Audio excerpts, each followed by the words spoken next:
to understand a concept like calling a web service from a workflow options and all. Now let's try to check out this thing. Calling web service from a workflow. So let's try to check it out how you can just call a web service from a workflow. So when you wanted to call a web service from a workflow, a web service is nothing but we know that it is used for achieving cross-language, cross-platform, and a cross-device integration. So if you wanted to achieve some kind of service orientation, we can create a web service. Assume that I'm just trying to create a simple web service here. Okay, I just created a simple web service where the name of the service is service.asmx, where it is saying that the service will be available in service.cs. And what is the web service code you're going to provide us? A simple method saying that add, which is taking two arguments, a as well as b, and it is going to return a plus b. And you have something called as web method attribute so that you can access and all. So this is a simple web service which I have created for using it in a workflow, which accepts two numbers and returns the sum of it, and all. That's the only method it is providing. If you wanted to test it, I just have this thing. If I click on add, I can pass this information. I click on invoke. So the result I get is something like that. So it means that the web service is functioning properly. Now assume that there is some kind of web service that is provided by some person for credit card transactions or validations and all. Now what my requirement is, if that kind of service has been created and it is being provided by one person, how you have to use it. If you just observe it, my service is located in a location called as http://localhost web service for workflow service.asmx. This is the place where my web service is located. Okay, this is the place where my web service is located and all. So now what we try to do is, okay, once we have this particular concept, now I try to add, okay, now what I try to do is, I try to add a simple workflow. Once I just added this particular workflow, the next thing what I try to do is, I just say project, add web reference. Once I just clicked on the add web reference, you need to specify the URL that you have copied. Okay, so since we know that the URL is available under http://localhost web service for workflows service.asmx, once you just click on go, it will try to give you the service that is available. You can just specify some kind of web service reference name. And once you've done that particular task, automatically you will find a tab added called as web references, and the reference name is localhost. Okay, so now the web reference has been added for us. Along with that web references, if you just observe it, it will also add some kind of information related to the configuration also. Okay, it will add a configuration file which will automatically take something like, say, this web service properties is going to take some service from this particular path. Okay, that is the place where your web service is available. This configuration file will be written automatically for us. We don't have to do anything. Just what we need to do is, we need to add the web reference here, and I just mentioned this.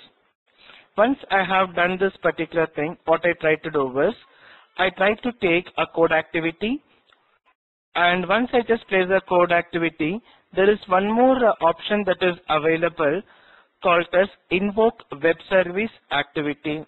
So I just drag and drop the invoke web service activity, and once again I just take one more code activity. So within my sequential workflow, what I did is, I just placed a code activity, and I just drag and drop invoke web service activity, and I just placed one more code activity here.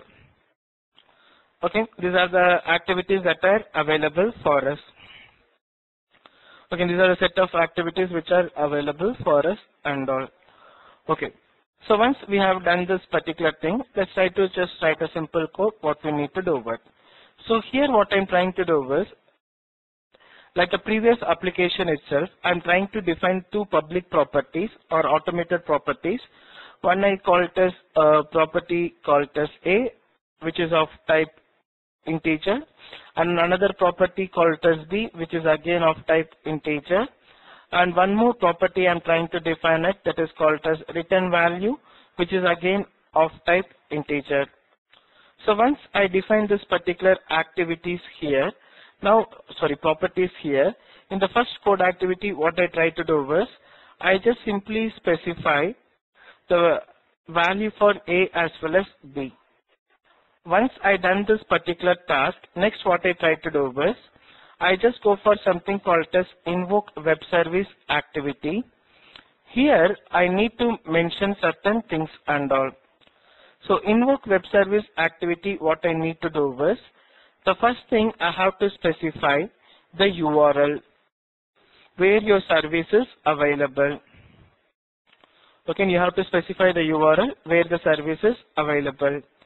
Okay, you can just add the reference or you can just specify this. So once I given this particular URL, the next thing is it will try to give you what is the proxy class of this web service.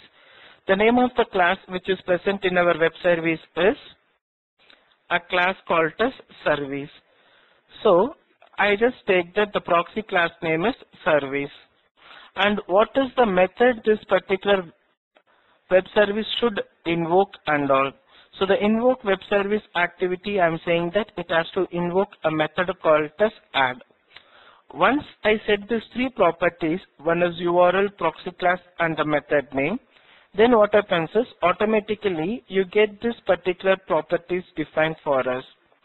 Now my requirement is I have to bind this particular properties with the properties that is present in the workflow. So once I click on this thing, whatever the properties we already created it, you can just select those things. So A, I binded with a property called as A, B, I binded with a property called as B, and return value, I just binded with something like return value. These are the information which I just binded it. And then what happens is, when this workflow is being executed for us, okay, when this particular workflow is being executed for us, then the processing will be completed here. Once the processing has been completed,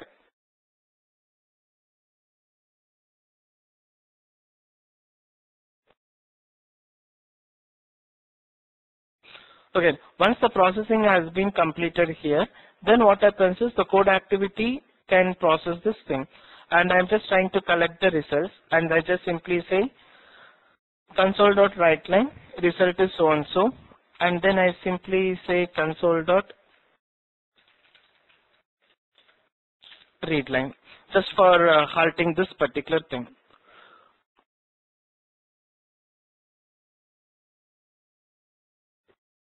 Okay, this is how you can just access a web service. So consuming a web service within a workflow is very, very simple. So what we need to do is we need a web service, just place this particular thing. And in order to call that, we need to take the invoke web service activity, just place that particular activity here. Once you just got that particular information, we can process it. Now let me just try to execute this. I get a value called as enter value for A, say for example say 10. I say enter value for B, I say 20. The result of A and 10 and 20 equal to 30. This is a result which has been written by the workflow. Okay, this is how you can able to consume a web service from a workflow and all.